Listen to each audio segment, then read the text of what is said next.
Videos world के मुअज़्ज़ज़ दोस्तों, मैं हूं ज़ीशान रज़ा और आप सब देखने और सुनने वालों को अस्सलामु अलैकुम।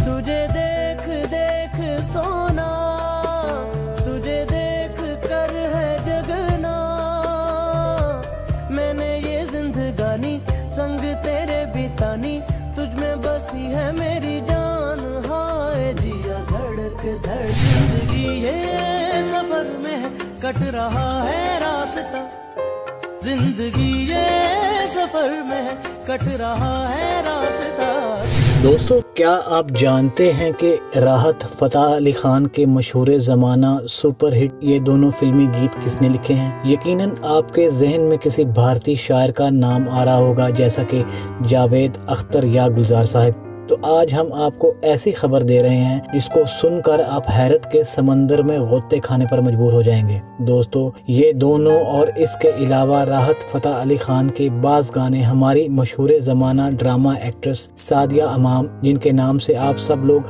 बखूबी वाकिफ़ होंगे, उन्होंने लिखे हैं। इस बात का एतराफ़ उन्होंने वसीम बादामी के शो में कुछ इस अंदाज से किया। जिया धड़क धड़क, जिया धड़क धड़क आपने लिखा है, राहत फ़तेह अली खान का गाया हुआ सादिया इमाम ने लिखा है। पाकिस्तानी फनकारा सादिया इमाम एक बेहतरीन अदाकारा तो हैं ही, ये तो सब जानते हैं, लेकिन शायद ही कोई ये जानता होगा कि वो अदाकारा के साथ साथ एक बेहतरीन शायरा भी हैं। एक ऐसी शायरा जो सिर्फ अपनी डायरी में शेर नहीं लिखती, बल्कि चंद ऐसे गानों को भी तहरीर कर चुकी हैं जो आज मशहूर ज़माना गानों में शुमार किए जाते हैं। वसीम बादामी के शो में जब उन्होंने इस बात का एतराफ़ किया कि ये गाने उन्होंने ही तहरीर किए हैं, तो शो के मेज़बान चौंक उठे और अपनी रवायती मासूमियत के साथ सादिया इमाम से सवाल किया कि इस गाने को लिखने में इन्हें क्रेडिट क्यों नहीं दिया गया। इस पर सादिया ने हंसते हुए बताया कि शायद मुझे पैसे मिलने लगते, इसलिए मुझे राहत ने क्रेडिट नहीं दिया। सादिया इमाम ने मजीद बताया कि इन्हें राहत से कोई शिकवा नहीं, क्योंकि वो इनके बहुत अच्छे दोस्त हैं और वो काफ़ी पहले ये गाना इन्हें दे चुकी हैं।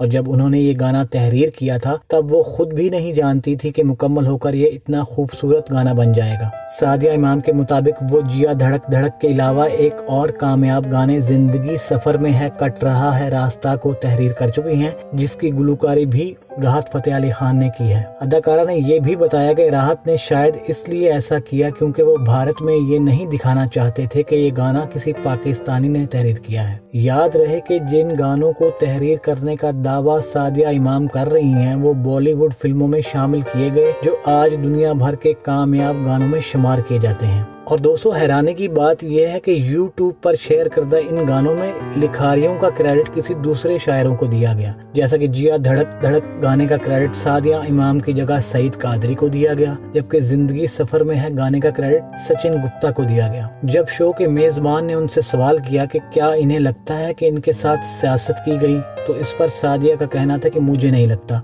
मेरे साथ सियासत की गई, मैंने एक चीज़ दे दी थी, ये राहत का इखलाक होता, अगर वो मेरा नाम लेता तो मेरे क्रेडिट पर बड़ा काम रहता। उसे लगा पैसे कमा लेना ज्यादा अच्छा है, लेकिन मैं इसे इसका जिम्मेदार नहीं ठहराती। वाज़ेह रहे कि राहत फ़तेह अली खान को जिया धड़क धड़क गाने के लिए 2006 में नामवर भारतीय अवार्ड शो आईफा के लिए भी नामजद किया गया था। दोस्तों, राहत फ़तेह अली खान भी हमारी कौम का सरमाया है, उन्होंने भी गाने के जरिए पूरी दुनिया में पाकिस्तान की पहचान करवाई है। उम्मीद है कि वो भी इस चीज का नोटिस लेंगे और सादिया इमाम को और कुछ नहीं तो अपने गाए हुए गानों का क्रेडिट जरूर देंगे। दोस्तों, अगर आपको ये वीडियो पसंद आए तो इसे लाइक कीजिए और अपने दोस्तों के साथ शेयर भी कीजिए। और हमारी अगली वीडियो आने तक आपका, मेरा और हम सबका अल्लाह हामी नसर।